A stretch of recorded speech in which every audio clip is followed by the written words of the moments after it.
So, who else is excited to see this series return? And who's against it? Yeah, that's what I kind of figured.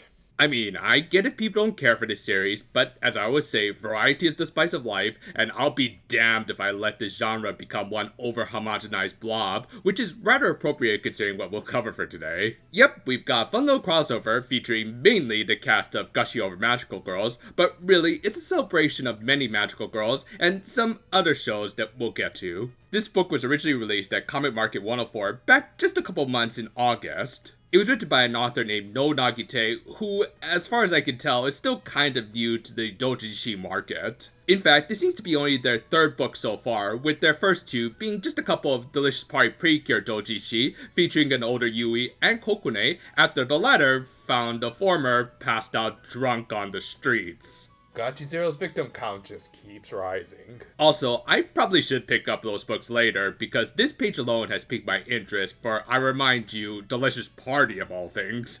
And yeah, as always, we do encourage supporting the artists by buying their products. In fact, we usually try to wait until these books go out of circulation, or in the case of this one, when you can buy digitally, with this being available on Melon Books, not sponsored by the way. It's also still available physically as of the time of this recording, which is how I bought my copy through a freight forwarding service called Bai, again not sponsored. But yeah, we'll include the Japanese title of this book in the description, just so that you can easily Google it. With all of those formalities out of the way, let's get a little informal by taking a look at cute but mixed up Mahoako.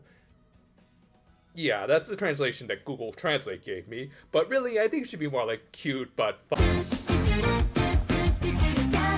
The cover for this one featured all of the characters who will appear in this book, with some very nicely drawn designs. It included, of course, the core trio of Enormita, for Precure, one cooking idol, more on her in just a bit, a chronically depressed guitarist, and the Magia, who were noticeably drawn the smallest of everyone here. Now, I don't think this was meant to diminish their importance in the story because they will contribute quite a bit, but it's more meant to highlight how, as usual, they're going to be dominated by those who stood above them, which was certainly the case for at least half of the girls on this cover. Also, you just gotta love the look on Sayo's face. I mean, you could either interpret it as smugness, but let's be honest, we all know she's just waiting for the big moment. Anyway, our story opened with Korisu watching the OG Precure, specifically pre-Max Heart, as I could see Nagisa's scandalous belly button according to the parent groups. And of course, as has been shown in the series proper, she almost immediately got hooked on the franchise, like the super base kid that she is. Yeah, one thing I'll praise about this book right now was how it was the kind of fan work that at least tried to stay consistent with the lore and world building of the main series involved. Case in point, Kiwi and Utena took her out shopping, and the latter of course felt a sense of, there's deja vu,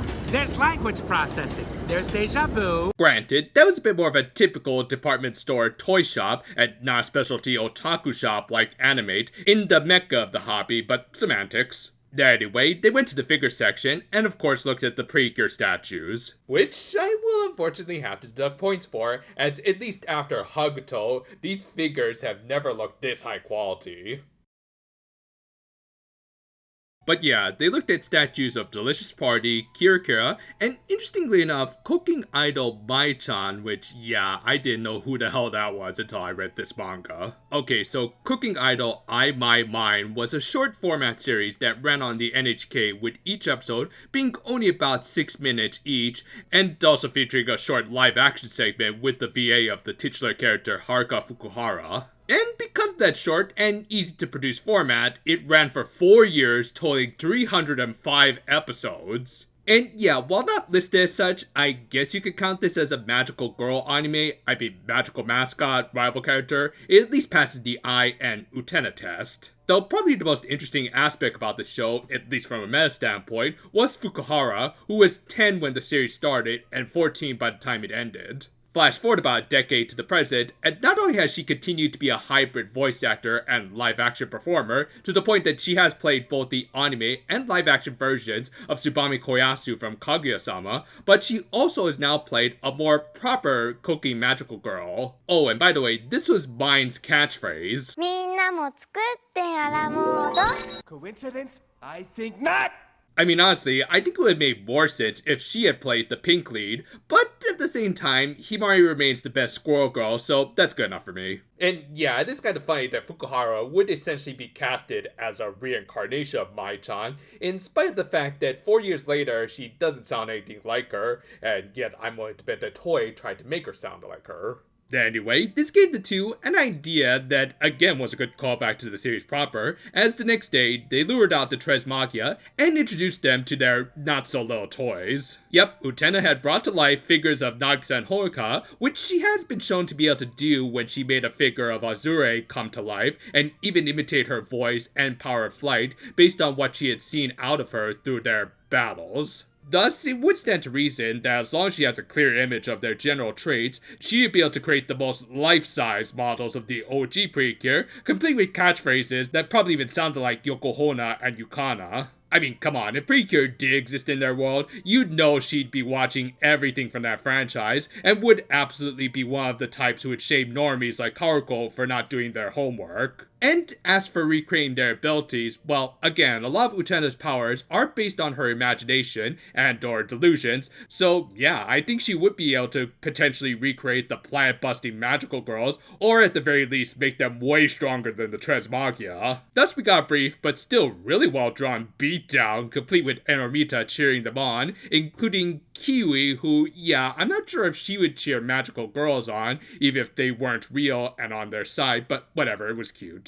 And one marble screen later, they would be reduced down to, well, fairly typical status for this team, albeit with a little less clothes and no pasties in sight this time. However, their attack wasn't done, as after recalling her figures, that of course were 1/6 scale by the looks of it, she brought out the tentacles, and Korisu got out her new figures, and also started to use some of her own powers. As a result, they started a cooking show with Mine and Yui, who, yeah, not sure why they didn't use Ichika here instead, again for that Kira connection. I mean, she will appear in a panel later, but whatever. The two helped her make some dessert on Haruka, while of course Kiwi was paired off with Karuko as usual, and they handled the main dish, which was yotai mori, or one of those body sushi things that they do in strip clubs. Also worth mentioning that when I wrote down yotai mori in my script, it was not spell corrected.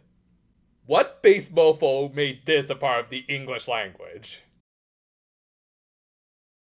And since it involved a lot of rice, of course Yui got involved here too, and even gave Kiwi her blessing for a nice presentation. And yeah, while you could say that Nagisa and Honoka weren't acting like the real deals by attacking other magical girls and not each other, I almost want to say this is perfectly in character with Yui. Hell, maybe this is a precursor to her next story. And then to finish it off, you just pour on a whole can of Sapporo.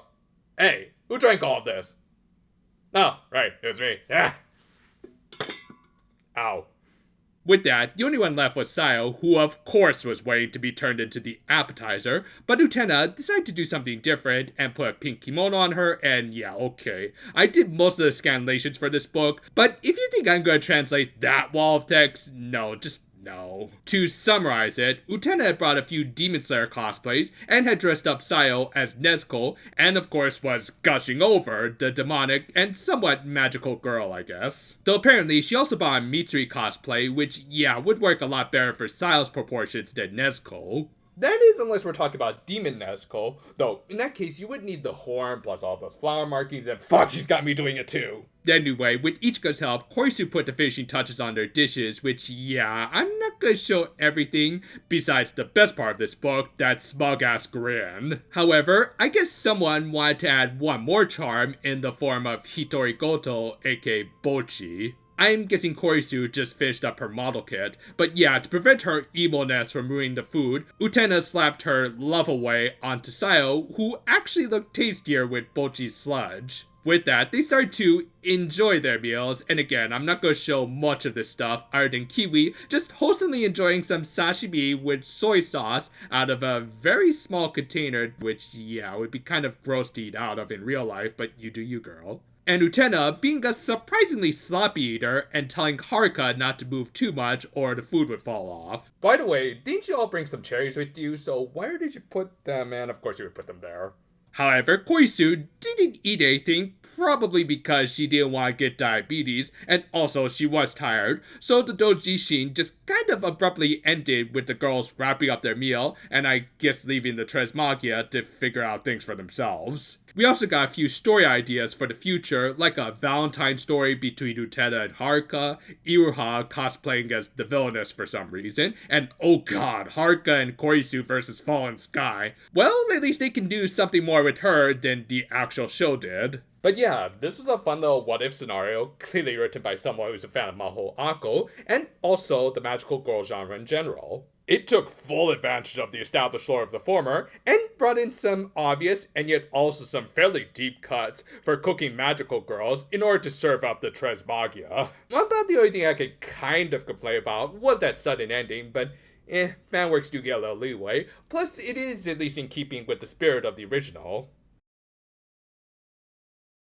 One of the greatest advantages of a doujinshi like this is the fact that they can take full advantage of the established lore in ways that the actual series couldn't due to troublesome little matters like copyright and the like. Granted, I don't think any of these series, except for Bocchi the Rock, could work demographically. Also, last I checked, that wasn't a magical girl anime, but plenty of Yuri, so spiritually it's close enough, I guess. But yeah, other than maybe making Miyako unreal, I'm not sure if we could ever see Utena create more of her figure collection into her personal army, so it is just fun to see her do it here with the Precure, with some great art. Like, even though it was only for 2 pages, No Nagite managed to draw a great little bout between the OGs and the Magia. From there, the cooking stuff was definitely in line with the spirit of Mahoako's usual antics, though I'll admit, despite my misgivings with their series, it was actually fun and even kind of cute to see Yui and Ichika helping serve up the magical girls. Meanwhile, Utena forcing Sayo into cosplay is actually something I kind of want to see in the series proper, maybe with some copyright safe versions of Demon Slayer. It's all good fun that, unfortunately, did kind of end suddenly just as soon as Korisu got tired, but again, that's kind of how a lot of the manga chapters usually ended, and for a doujinshi that's just meant to be a what-if scenario, it did job.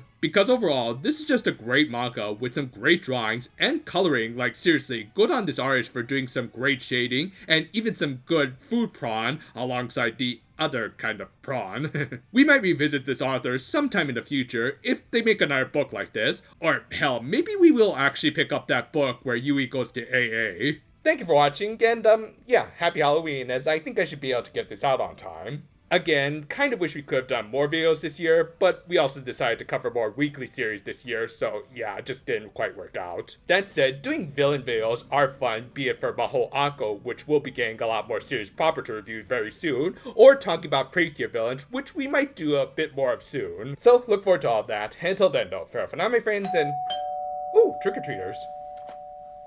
Hey there little buddy, what are you gonna do with that half-eaten lollipop?